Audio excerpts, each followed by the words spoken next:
You know, when you see those big global climate summits on the news, it's all handshakes and big speeches, right? But what you don't see is the real fight happening behind the scenes. It's a battle that's all about money, about history, and a really deep sense of betrayal. And it all boils down to one huge fundamental question.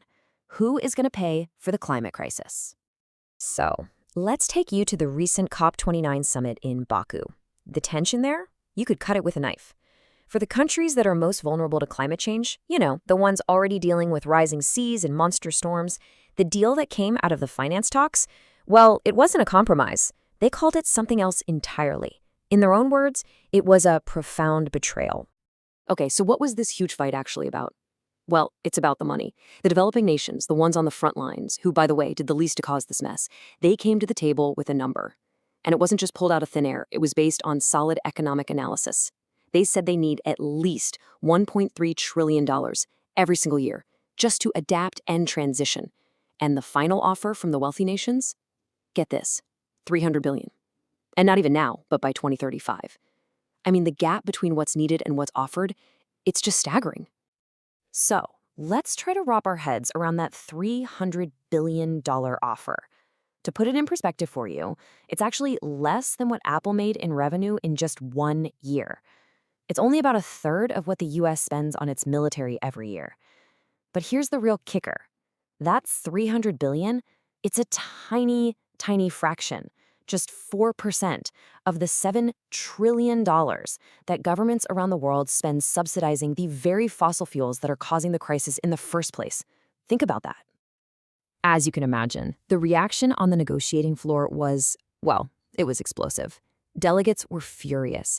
They felt like the deal was just rammed through, that their concerns were totally ignored.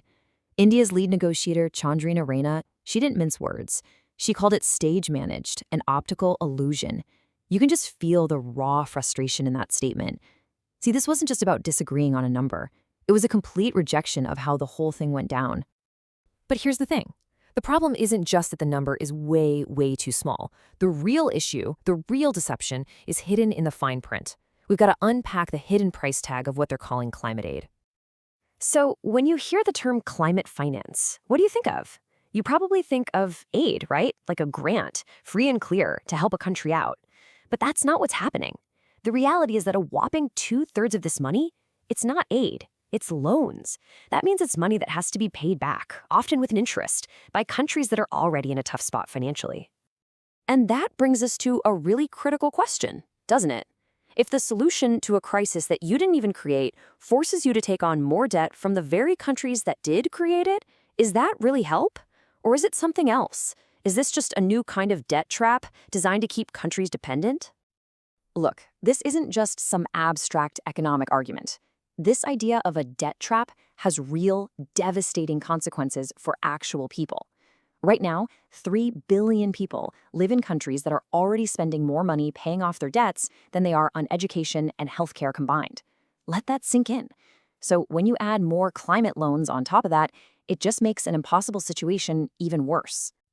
Okay, to really get why this is all so contentious, we have to zoom out, way out.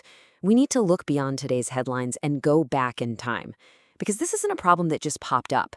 It's a debt, a carbon debt, that's been building for more than a century. So the real question is, who burned through our planet's climate budget? This timeline really paints a stark picture of how fast it all happened. Back in 1850, we had 100% of our carbon budget to work with. Fast forward to 1990, right when the world started to wake up to climate change, and boom, half of it was already gone. Today, we've got a tiny 10% left. And here's a crucial point that often gets missed. A lot of those early emissions didn't just come from factories in the West. They came from massive deforestation happening in colonized parts of the world. All right, so this is the picture you usually see when people talk about who's responsible for historical emissions. And it's pretty clear, right? The United States and the European Union are way out in front. Together, they've pumped out over half of all the CO2 since the Industrial Revolution. This is usually the starting point for any talk about who should be responsible. But that standard view doesn't tell the whole story. It's actually incomplete. What happens when analysts do something different? What if they reassign the emissions that happened under colonial rule back to the country that was in charge? Well, the picture changes a lot. Suddenly, the UK and the EU's share of the blame just skyrockets, in some cases, even blowing past the US. This isn't just moving numbers around. It's a moral corrective. It shows that their industrial wealth was built on the resources and the carbon emissions of the lands they controlled. And this isn't just some dusty old history lesson. This injustice, these colonial roots, they're not in the past. They've created a power structure that is still very much alive today, and it's shaping everything about how we deal with climate change. There's actually a name for this: climate colonialism. It's a big term, but the idea is pretty simple. It's the fact that the exploitation during the colonial era is what set the stage for the climate crisis. And now, the very same historical powers are the ones dictating the solutions. And often, those solutions just end up creating the same old patterns of inequality. So, what does this actually look like in the real world? Well, it looks like green energy projects that end up displacing local and indigenous communities.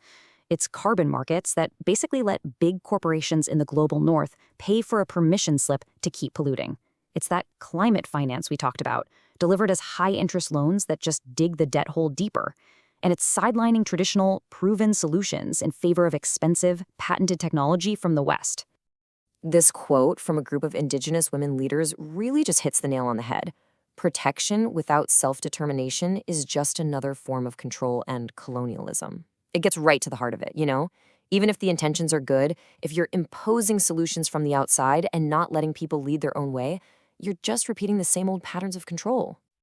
And if you want to see this power imbalance in black and white, just look at this number. At COP29, there were 1,773 registered fossil fuel lobbyists. That's more people than the combined delegations from the 10 most climate-vulnerable nations. So I'll ask you, whose voice do you think is getting heard in those rooms? So with this huge imbalance of power and all this history behind us, what does a real path to justice even look like? Well, that brings us to a powerful and frankly controversial idea that's gaining a lot of ground: climate reparations. Let's dig into what that actually means. Okay, the ethical case for reparations really boils down to three basic principles of fairness, based on the work of philosopher Henry Shue. It's pretty straightforward. Principle 1, the folks who created the mess and benefited from it, they have the biggest duty to clean it up. Principle 2, those who have the greatest ability to pay should contribute the most. Makes sense. And principle 3, which is absolutely critical. Whatever we do, the solutions can't make the most vulnerable people even worse off.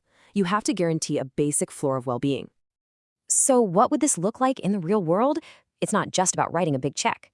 A real reparations framework would mean, yes, a well-funded global fund, but it would also mean wiping out the crushing debts that are holding so many countries back.